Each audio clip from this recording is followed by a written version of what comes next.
Assalamualaikum warahmatullahi wabarakatuh. Alhamdulillah. Bagus.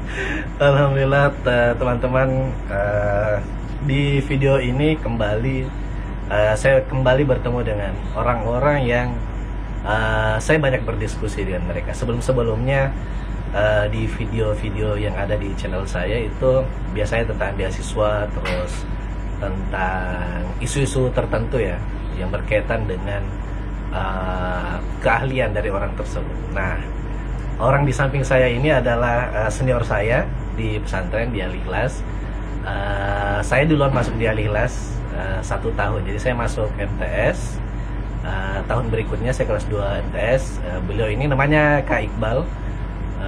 Betul. Beliau masuk di Alia di Al-Ikhlas. Nah, sejak saat itu entahlah, saya masih ini sebetulnya masih lupa ingat. Juga coba menggali, cuma tidak ketemu jejaknya.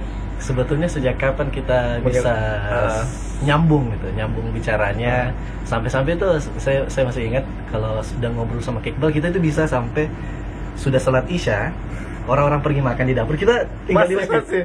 Kita tinggal di masjid ngobrol. Dan kayaknya masalah buku deh. Bukan, ya, kalau yang koneksi pertama pasti saya sama orang yang dekat itu buku. Karena kayak Iqbal ini selalu bawa buku ke pengajian. Bukan buku kitab. Dulu kemana-mana. Dulu kemana-mana. Salah satunya bahkan kalau pengajian lebih sering baca bukunya dibanding dengan pengajian. Dan betul, tadi bukunya bukan kitab, bukan kitab. Buku umum, novel-novel. Saya tuh sampai jadi kayak screeningnya perpustakaan loh. Jadi kalau kayak ada buku yang kayaknya nggak boleh masuk perpustakaan, saya yang laporkan karena saya baca duluan. Ini kayaknya nggak cocok di rak. Nah, oke. Terus selepas dari pesantren, Kak Iqbal kan selesai duluan. Terus sempat ke Maroko 1 tahun. Setelah itu 11 bulan lah. Ya. Oke, 11 bulan. Itu bahasa Arab ya berarti? 2. Bahasa Arab sama dirasa Islamiyah. Jadi 2 semester, tiap semester itu spesialisasinya beda. Itu kuliah. Itu kuliah. Jadi ini ceritanya program dari Stainu. Saya punya berapa teman waktu itu? 14 orang kayaknya. Dari Kemenak. Ya, semuanya perwakilan dari Kemenak, khusus ke Maroko. Stainu yang mengirim. Itu memang programnya 1 tahun.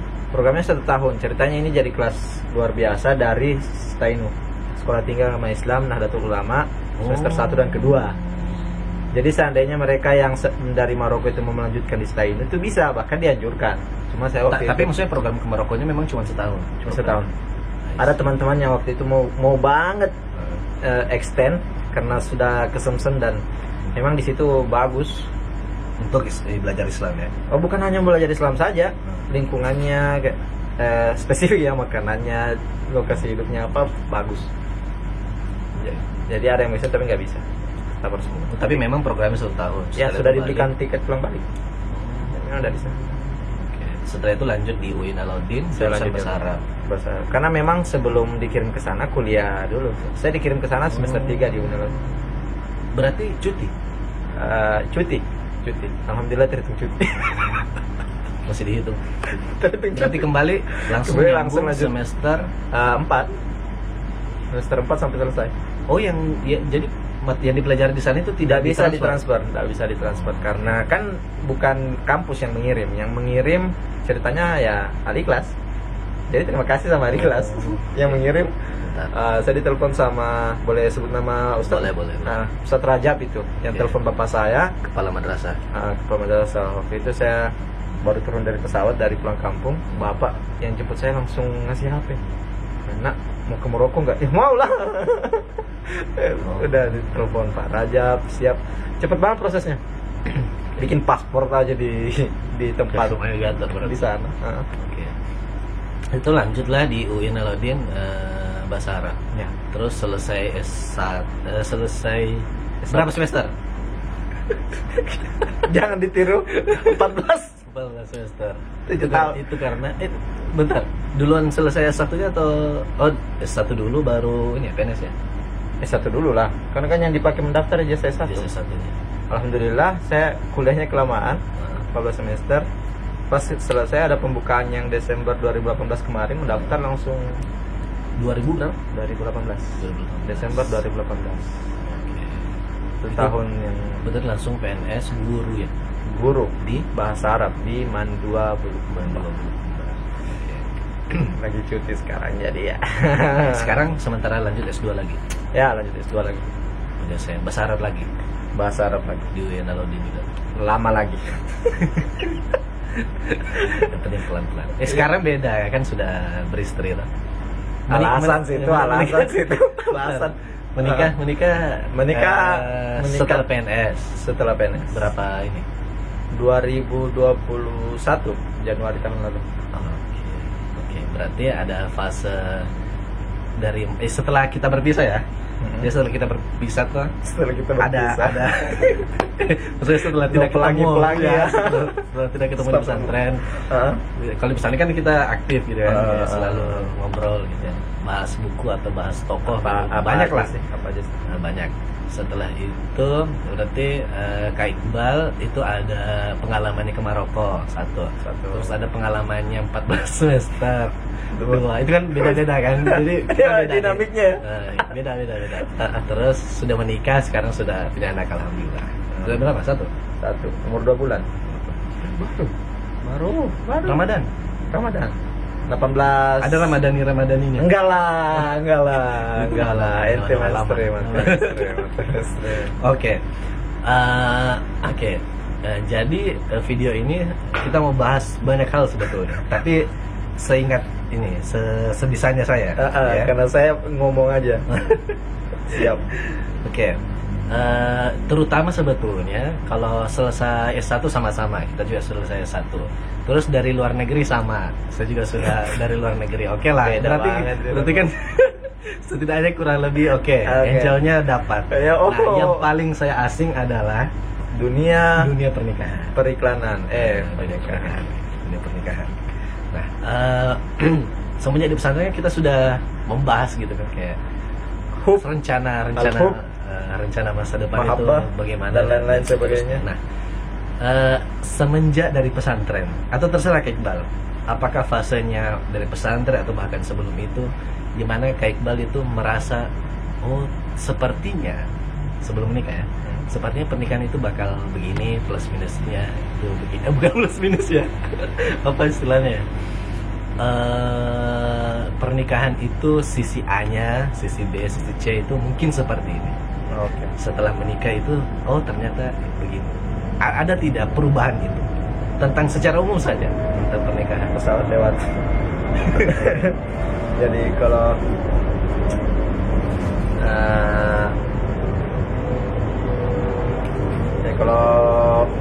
jadi persepsi ya, sejak dari kan kita belajar tentang pernikahan, berangkatnya misalnya kan berangkatnya dari kitab fikih, pelajaran fikih itu menikah itu begini, cerita para sahabat, tokoh-tokoh, persepsi yang apalagi ada kan, dari situ sampai bagaimana?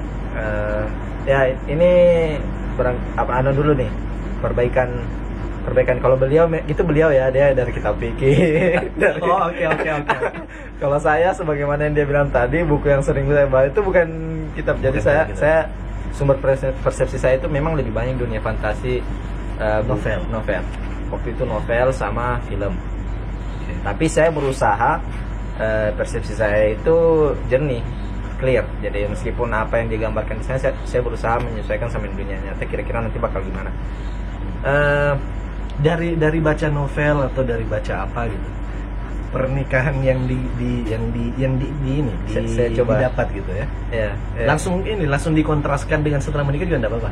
Ya. Memang itu tujuannya kan. Tujuan pertanyaannya kan itu ya. Tapi sama kayak orang yang lihat orang yang udah tahu naik sepeda sama orang yang baru belajar naik sepeda itu kadang orang yang udah tahu naik sepeda itu lupa rasanya ketika belum bisa naik sepeda.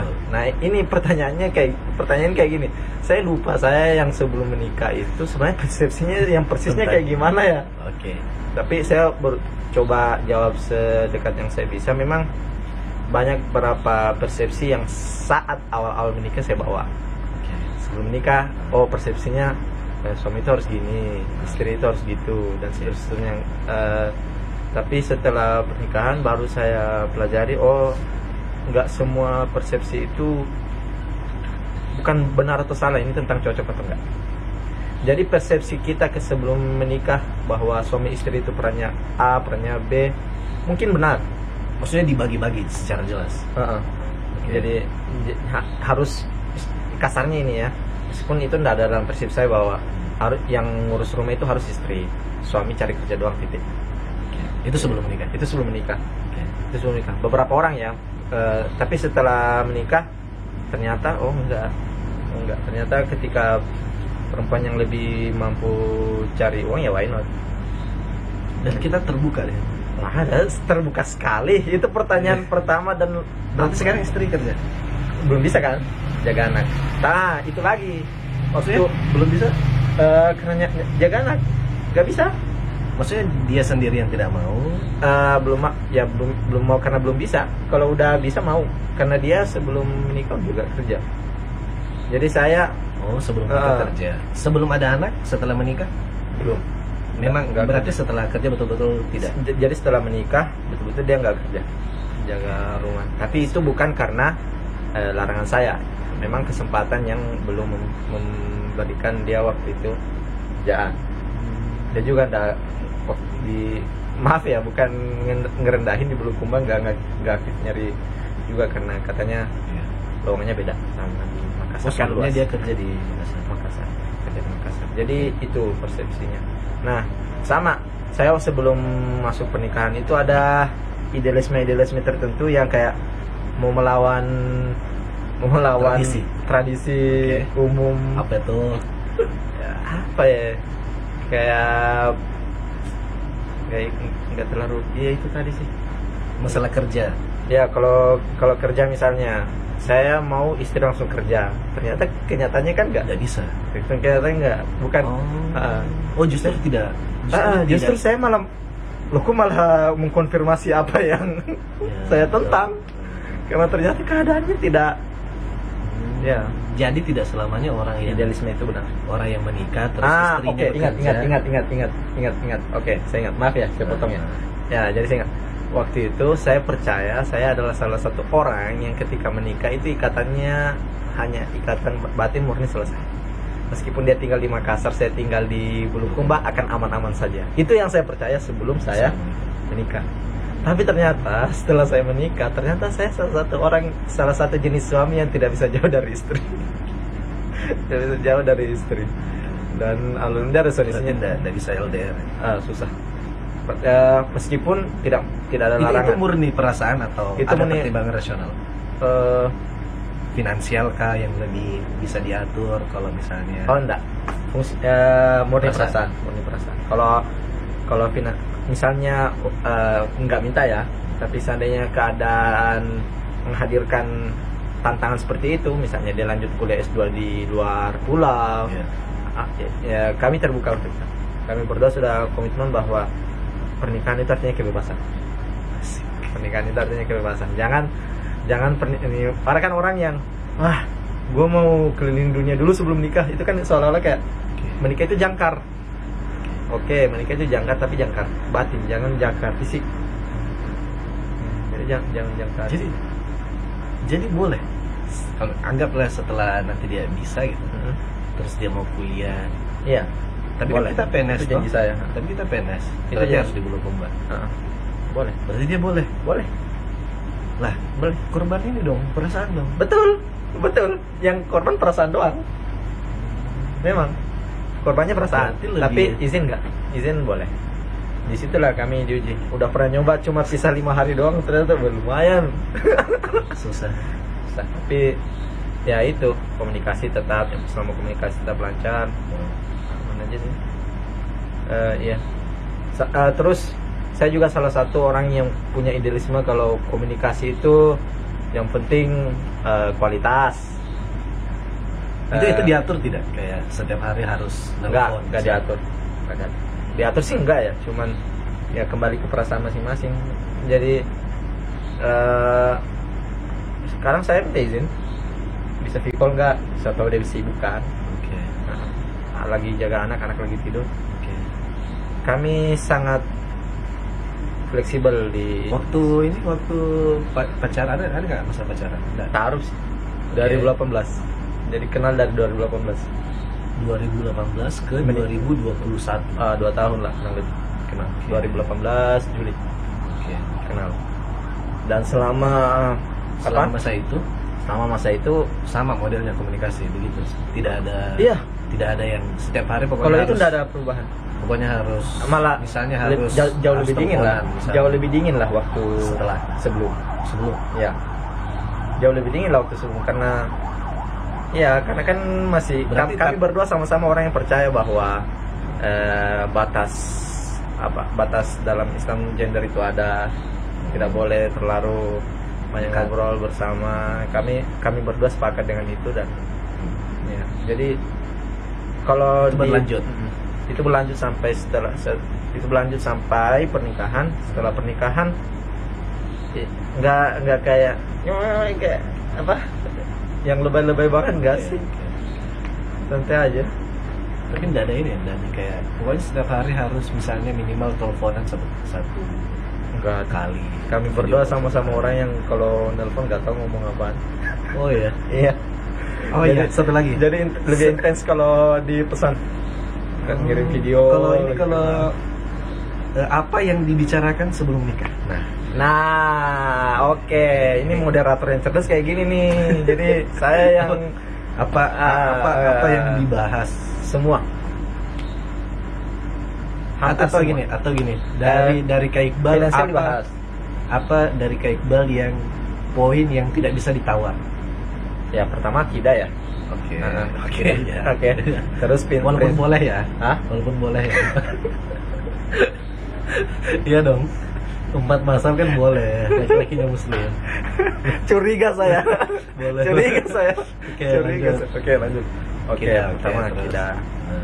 Tapi benar sih, untung saya dapatnya muslim ya. Oke, terus. Oke. Eh, lanjut. Finansial. Terus nggak boleh buang sampah sembarangan. Spesifik banget ya, tapi iya. Spesifik banget kan, tapi iya. Kalau ada cewek mau suka, kalau udah langsung ya udah itu buang sampah, jangan iya? buang sampah. Ya, itu Ilfil sekali. itu ilfil sekali. Jangan buang sampah sembarangan. Oke. Buku sama-sama kiblatnya harus. Maksudnya buku? Sama-sama harus suka buku. Kami ngomongin buku, kami banyak. Nggak harus sih, tapi entah kenapa setiap cewek yang saya dekati kiblatnya ke situ. Suka buku, dia suka Fiksi buku. non fiksi sama. Fiksi non fiksi sama. Dia malah lebih banyak non fiksi. Saya belajar baca non fiksi dari dia. Iya betul. Jadi- Kalau bahwa Kak Iqbal lebih suka fiksi, iya. Belajar. Ada perbedaan dengan saya itu. Saya lebih ke non fiksi. Saya belajar baca non fiksi. Dia nggak berhasil deh. Istri saya berhasil. Saya belajar baca non fiksi dari terus? dia. Terus apa lagi ya? Kalau yang dari dia, maksudnya kalau yang dari dia, yang poin yang dari dia yang tidak bisa ditoleransi. tidak bisa ditoleransi. Rokok kali ya, tapi memang saya nggak rokok. Iya, berarti tidak masalah. Nah, Nggak masalah. Ada yang sempat masalah nggak? apa ya? Masalah pendidikan. Kalau finansial gimana? Ya. Seterbuka apa? Ya, terbuka banget. Seterbuka. Dia malah nggak pernah minta, tapi saya usahakan. Saya selalu terbuka banget. Ini sebelum menikah. Meskipun saya nggak nuntut dia terbuka untuk saya. Sebelum dan setelah menikah. Sebelum menikah, Tapi maksudnya sebelum menikah tertutup lah. Finansial, Oh iya. ah, Maksudnya sebelum menikah dia tahu tidak berapa jumlah gajinya kayak gitu? nggak tahu. Dia juga nggak nanya. Dia juga nggak nanya. Kita juga nggak. Saya juga nggak pamerin. Nggak menawarkan tahu gitu. Enggak. Saya juga nggak. Ya, cukup banget sih saya kalau masalah Ya yang maksudnya siapa tahu kan enggak, kayak enggak. untuk menjamin bahwa saya siap menafkahi itu. Orang itu malam ibu saya yang waktu ketemu sama orang tua dia, jadi orang tua yang cerita nah Iqbal ini udah punya rumah, udah cicil rumah apa, itu ibu malah yang cerita. Ibu yang cerita ke Saya- calon mertua. Calon mertua. Mungkin mungkin itu langkah yang benar malah ya, tapi saya pribadi malah nggak, sangat playing down, apa bahasa Indonesianya. Jadi saya berusaha malah menyembunyikan Oke. kualitas saya di depan dia kalau secara finansial. Saya pamerkan kualitas-kualitas yang lain, bahwa saya dekat sama ibu, siap jadi imam yang baik. Nah, dan lain-lain. Oh berarti masa. Terus setelah menikah Gimana? Finansialnya, pengaturan finansialnya udah buka semua. apakah semua uang suami diserahkan ke istri? Ya, semuanya. Jadi lucu yang di dompetnya kayak Nah, iya itu jadi lucu. Jadi semuanya saya kasih dulu. Oke. Terus saya minta lagi. Ini buat ini deh, ini buat ini deh. Ini buat ini. Nah, karena kan dia yang nyatat pengeluaran semuanya dan saya laporkan semua. Nah itu pencatatan finansial itu inisiatif dari dia. Saya bertahap. Jadi awalnya inisiatif dari saya dan saya yang melakukan sendirian karena saya kira dia nggak mau. Saya kira dia udah cukup capek ngurus rumah, masa dikasih beban. Tapi dia sendiri sebelum menikah itu tidak dicatat untuk dirinya sendiri. Ada. Iya itu salah satu yang kami bicarakan waktu masa taruh juga. Saya yang nyaranin dia banyak aplikasi HP yang menurut saya bagus dan saya kasih lihat dia malah yang lebih rajin pakai daripada saya. Salah satunya berarti ketemu sudah sama-sama mengatur. Iya, sudah sama-sama. Kami memang niatnya waktu ketemu ya sama-sama mengatur diri untuk menjadi lebih baik aja sih. Meskipun nggak bersama maksudnya. Kami berusaha obrolan kami nggak kosong doang. Waktu nggak tahu.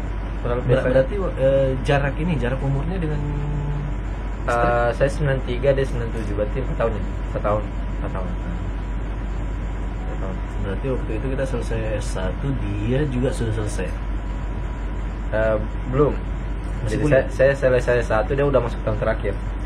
Kami kan ketemu di tempat PPN-nya dia. Tapi nikahnya setelah dia sudah kerja. Ya, waktu itu dia sudah kerja dan waktu nikah resign. Karena mau ikut ke saya. Padahal saya udah kasih saya udah kasih pilihan kalau mau udah nikah tetap mau tinggal di Makassar sama orang tuanya atau nggak apa-apa. Kalau mau tetap kerja nggak apa-apa. Saya kembali ke rumah. Dan tidak keputusannya sendiri untuk tidak. Ya itu pilihan dia. Ya. Meskipun saya dengar banyak keluarga yang menyarankan kan kalau anaknya yang nggak mau kan nggak jadi ya.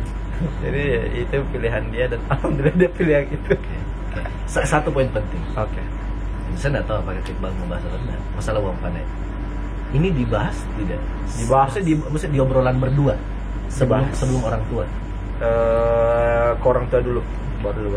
Jadi orang tua sama orang tua nggak bicara, orang tua ngomong ke saya ngomong ke dia ngomong ke orang tuanya dan begitu.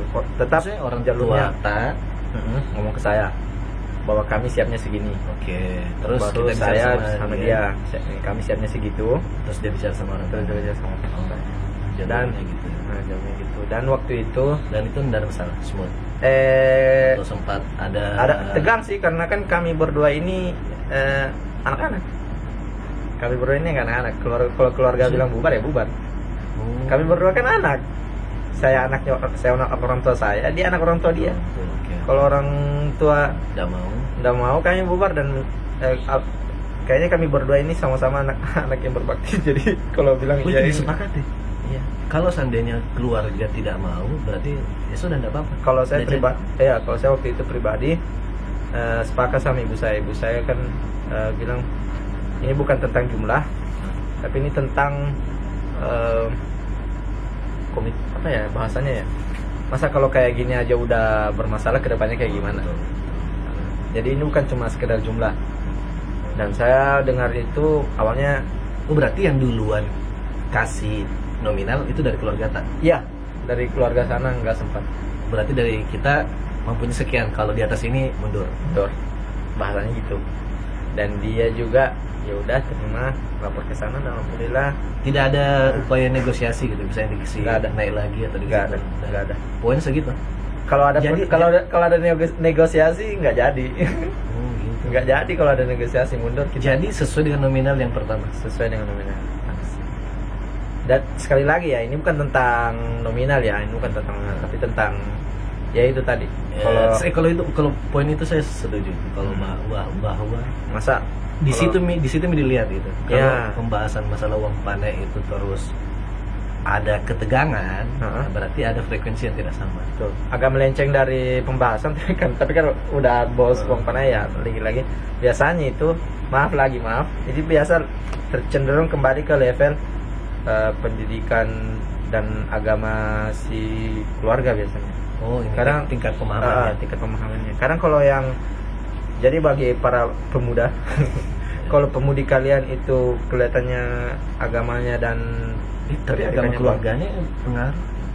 Kayak agama keluarganya. Anggaplah misalnya anaknya yang perempuan gitu kan.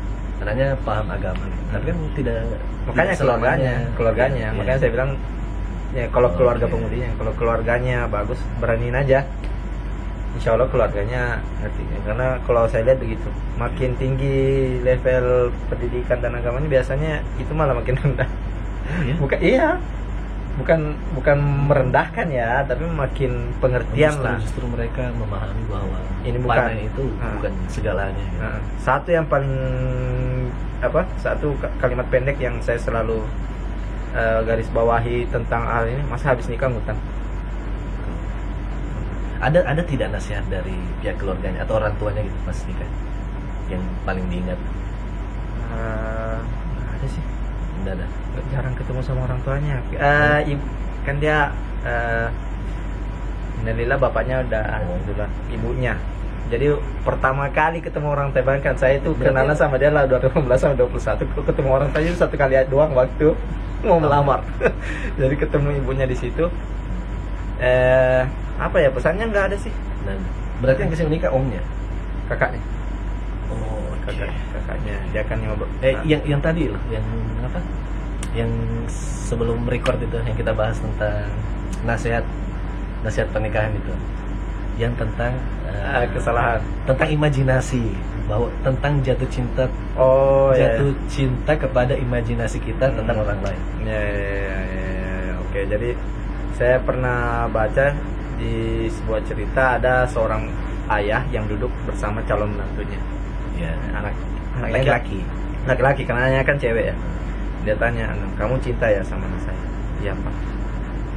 "Saking cintanya kamu mau menikah ya sama dia ya?" "Iya, Pak." "Makasih, Pak, kami udah bakal menikah." "Iya, tapi nanti kalau kamu menikah, kamu akan menemukan banyak keburukannya."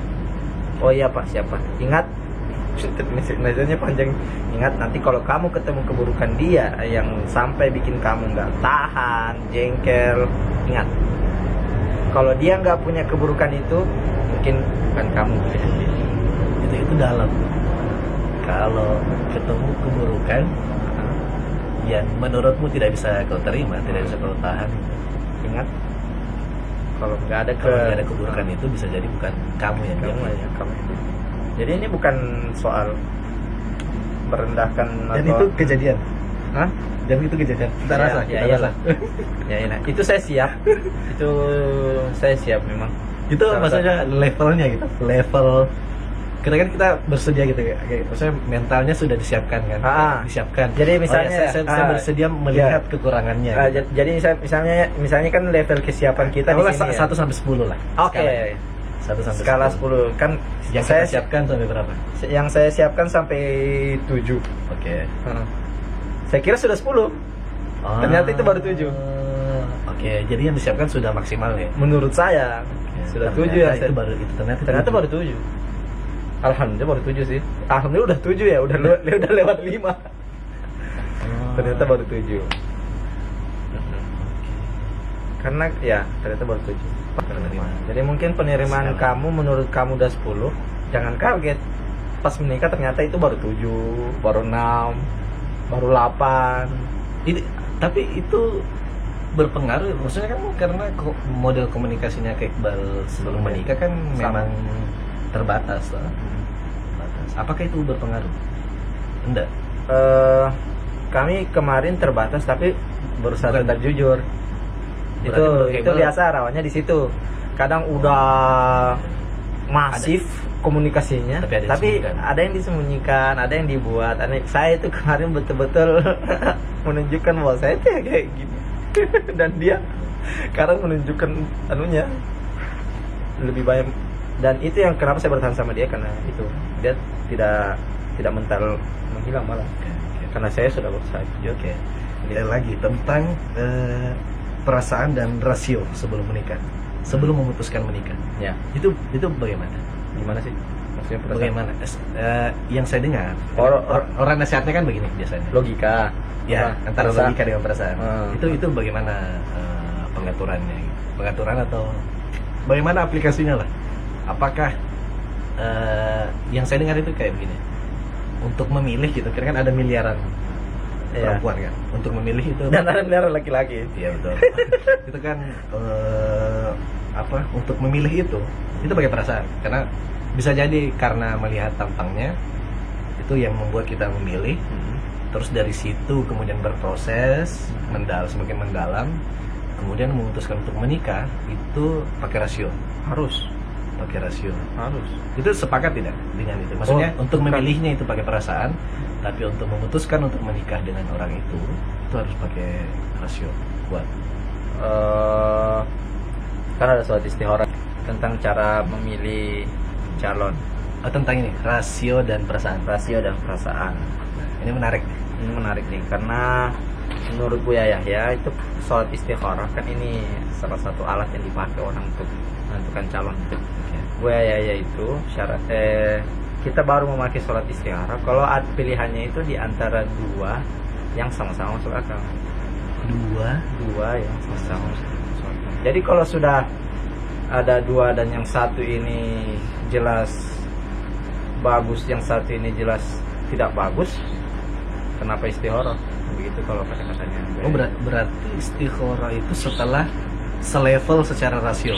Ya, setelah rasio. Jadi awal cari perasaan dulu kan, mata dulu, ngobrol cocok apa, mulai rasio masuk. Apakah terus ada dua prinsip-prinsipnya?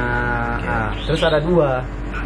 Gimana nentunya? Ya itu, kalau ternyata dua-duanya sama-sama masuk akal, tanyalah. Karena ini pernikahan bukan hanya tentang baik dan menurut gue ya sekali lagi, tapi tentang cocok tidaknya sama kamu. Kan belum tentu orang yang bagi si A kebaikan belum tentu bagi si B kebaikan meskipun barangnya sama. Tentang istikharah. Tapi itu dipakai tidak? Pakailah. Meskipun saya udah masuk rumus sih, karena pilihannya cuma satu. Pilihannya cuma satu, tapi pertanyaannya apakah memang dia yang bagus atau tidak? Apakah saya harus bertahan atau tidak? Oke, closing. Apa nih? Satu nasihat untuk yang belum menikah. Untuk maksudnya kita sesama milenial, sesama milenial, preferensi kurang lebih sama, pengalaman hidup kurang lebih sama, background keluarga kurang lebih. Dua kata. Apa nasihat nih? Santai aja. Gak usah dengar kata tante, kata om. Itu maksudnya overthinking. Sempat tidak overthinking sebelum menikah? Bilang? Overthinking. Mau ke bawah? Misalnya, kayaknya menikah itu bakal berat, tanggung jawabnya begini, kayaknya udah susah diatur. Kalau pemikiran ingin menikah itu muncul, itu udah keluar jendela semua, bakal terlewati. Jadi santai aja. Kalau pemikiran itu belum muncul, kesempatan itu belum ada, santai aja. Bahkan ketika kesempatan itu udah muncul tapi pemikiran itu belum ada, hati-hati kan, karena hukum menikah kan udah 5. Panjang lagi tuh. Ada lagi terakhir nasihat yang lain? Itu aja sih udah. Oke, Makasih. Oke, sekali lagi terima kasih banyak untuk Kak Iqbal atas waktunya dan sharingnya ya. Kita lebih banyak sharing sebetulnya berdua. Selalu saya menyempatkan kalau lagi di kota yang sama. Kalau mau pertanyaan lebih lanjut, aktif di IG kan? Aktif lumayan. Okay, Cuman tidak. Nanti saya cantumkan IG. Oke lah. Karena beliau banyak kasih rekomendasi buku yang menarik menurut saya. saya salah satu yang tertarik kenapa suka cerita sama Iqbal karena saya merasa bahwa referensinya Kak Iqbal itu buku-buku yang dibaca itu yang tidak saya baca. Karena fiksi non fiksi tadi. Ya kan? betul. Jadi saya itu mendapat angle yang berbeda, perspektif yang berbeda. Diskusi sama. Oke. Terima kasih banyak teman-teman yang sudah nonton sampai akhir video ini. Mudah-mudahan ada yang bisa didapat ya manfaatnya ya, walaupun sedikit. Kalau tidak ya mari kita sama-sama berefleksi tentang yang belum menikah maupun yang sudah menikah. Oh ya, nggak ada bedanya manusia yang belum menikah sama yang sudah menikah ya. Semuanya sama dari derajat Allah SWT, yang membedakan hanya takwa dan amal ibadah kita. Masuk. Oke, terima kasih teman-teman Anda. Assalamualaikum warahmatullahi wabarakatuh. Salam sejahtera untuk kita semua.